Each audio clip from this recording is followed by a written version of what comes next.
ओम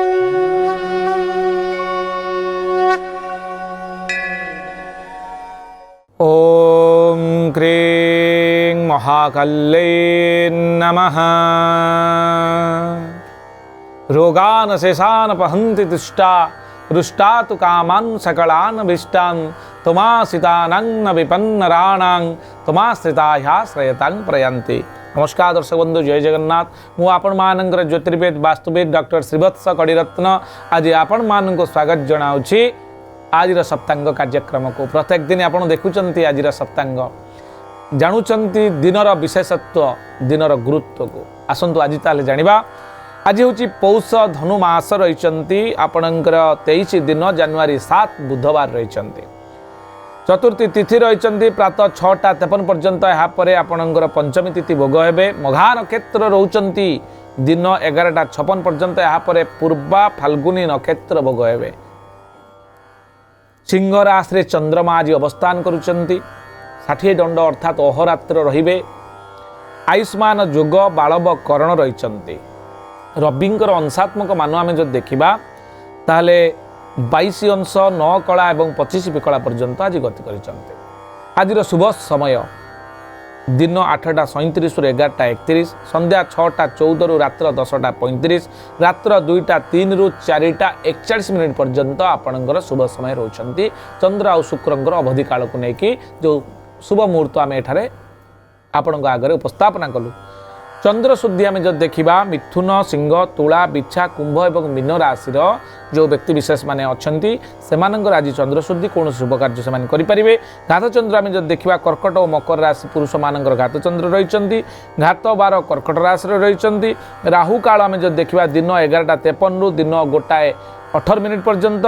काल बेला रही दिन 9:09 रु दिन 10:31 पर्यंत। आपणकर अशुभ समय रही। ए समय कौन सी कार्य आपण आरंभ करंतु नाही।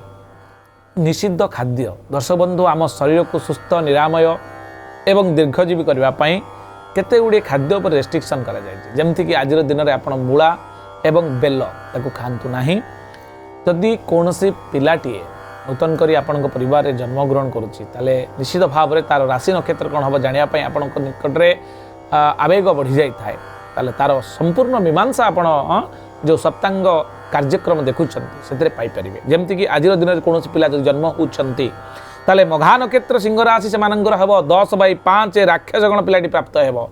म मी मु एवं मे अक्षर में तार आद्य नाम दिंतु।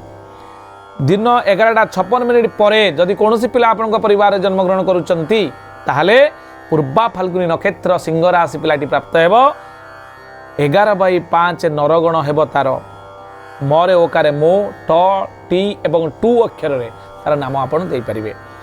बुधवार थिबालु पिलाटी बुद्धिमान हेब, बहुत चालाक हेब एवं तार लेखा लेखी रे तार बहुत भल से करिवो। मैथमेटिक्स ज्ञान तार बहुत भल हेब। तार कंसंट्रेशन पावर बहुत भल हेब। कम्युनिकेशन स्किल मध्य बहुत भल होबार संभावना रही। एबे आमे जानिबा जे 12टी राशि रे कोन रही शुभाशुभत्व आज दिन पाई। दर्शक बंधु मेष राशि रे कार्यहानि योग, वृष राशि रे ऋण वृद्धि योग, मिथुन रे आपणकर सम्मान प्रतिष्ठा, कर्कट रे शत्रु वृद्धि, सिंह राशि रे आपणकर सफलतार योग रही आज दिनटी। कन्या राशि रे किछि अशांति आपण भोग करि पारंती। तुला राशि रे पदोन्नति, बिछा राशि रे कार्य सिद्धि, धनु राशि रे अप्रीति योग, आपणकर मकर राशि रे मानसिक जंत्रणा, कुंभ राशि रे आपणकर प्रीतिलाभ योग एवं मीन राशि रे सुसंवाद प्राप्तिर योग रही। दर्शक बंधु ये संपूर्ण सूचना आज दिन पाई। पुणी देखा आसंता काली आज सप्तांग कार्यक्रम। नमस्कार, जय जगन्नाथ।